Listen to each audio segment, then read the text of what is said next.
Welcome to the Corporate Business Sales Matrix Training Program, the sales education platform with spiritual truths. And the truth we are speaking of is that we are living in a sales matrix which operates on spiritual principles, universal laws, natural laws which govern our being and our environment, or more accurately, we are living in a spiritual matrix, and the skill of selling is the most important skill you can learn to become successful. So, I'm advocating to learn these laws, these spiritual truths, so you can leverage them in your favor rather than breaking the laws. Because the truth is, you'll only break yourself trying to break the law. On today's episode, we'll be decoding the communication and offering counsel on the recent statements made by Catherine Afeku, who is a former member of the Ghanaian Parliament and represents the NPP party. So here's a cool blog post I picked up on the Ghana website. The headline reads, NPP is at a crossroads, but we will bounce back. A statement made by Catherine Afeku. Nice looking lady. Former Member of Parliament Catherine Afeku has urged the new patriotic party to unite and stop the internal blame games following its defeat in the 2024 general elections. Speaking in an interview on Joy News and monitored by Ghana Web on Friday, May 23rd, 2025, she expressed worry over the growing divisions within the party. Quoting, some people withdrew from the thank you tour, and from the perspective of many Ghanaians, NPP looks untidy right now, not united. I would dwell on the clarion call to get people to unite, she stated. The former lawmaker also likened the party's internal wranglings to grief following its defeat in the 2024 elections and urged members to be patient and allow time for healing. Quoting, it's like grief. You've lost something and you have to allow people to grieve. And then after healing, you quickly come back together. And that is the stage we are. We need to come back together, close ranks, and diminish the blame game, she noted. The former lawmaker recalled moments in the NPP's history when the party faced adversity and prolonged years in opposition. NPP is not like in tatters. It's a party at a crossroads, but we will bounce back. You can mark that. We will bounce back, she said. The former lawmaker recalled moments in the NPP's history when the party faced adversity and prolonged years in opposition. Quoting, NPP is not like in tatters. It's a party at a crossroads, but we will bounce back. You can mark that. We will bounce back. We've been through this before. We were in the wilderness for 30-something years, she added. She continued, we have to have that kind of faith and fervor that NDC is in power. They have goodwill now, but remember, it's a cycle. No party stays in power forever. So we have to keep this in mind. We have to be very calm, very united, get back to the drawing board and do the competition because competition is part and parcel of democracy. So that was the statements made by Miss Catherine. Okay, so let's examine what she's really saying from my interpretation.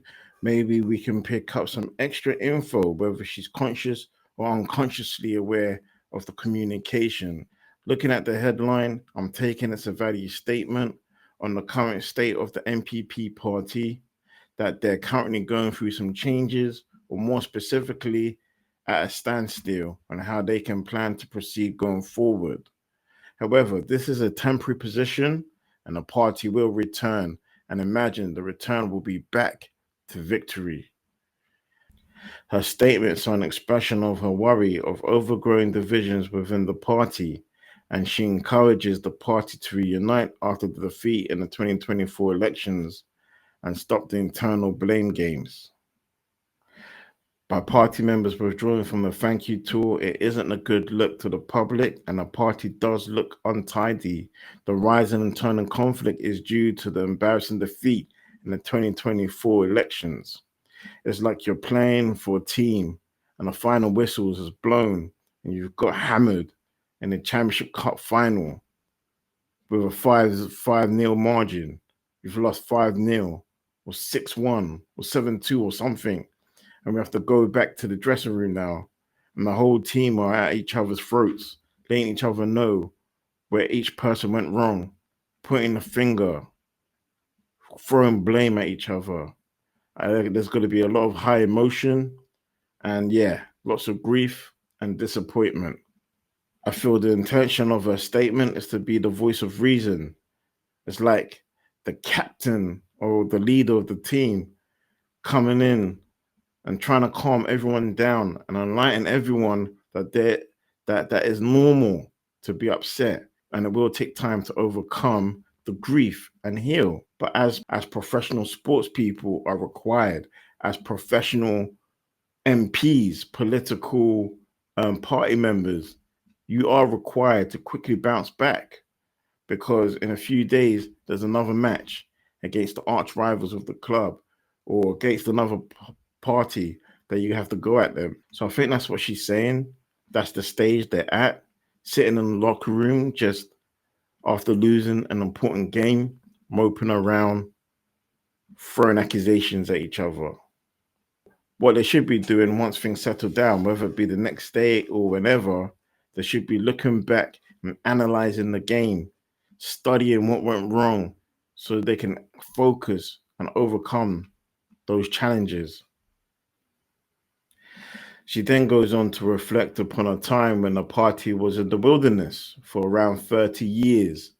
I don't know my NPP party history, but I do know for 19 years, Ghana was under Rawlings's rule, who was the leader of the NDC party, who are the main opposition to the NPP. Rawlings ruled as a military dictator for 11 years and a further 8 years after the country transitioned into a new democracy. She concludes by saying NDC has goodwill now, but time changes. No party stays in power forever. So during this downtime, the party can look upon itself as being at a crossroads and use the opportunity to make some changes themselves. So let's summarize the scenario. The NPP party is bickering internally and it's spilling over to the public view by members withdrawing from the thank you tour, showcasing a poor display of party unity. The main reason the party are at odds right now is because members are still grieving the major loss in the 2024 elections. They consider it to be shameful and embarrassing. Catherine Afeku's idea is to compare this time to a period of 30 years of wilderness. She looks at the state of the party to being at a crossroads. She believes NDC has the goodwill now, but it all can change because no one stays in power forever. She's publicly urging the party to unite, get back to the drawing board, and seek to be competitive again. But for me, this is not enough to push the party members who are at odds with each other to come together. I don't believe her statements will gain more confidence of the public's current view of the party.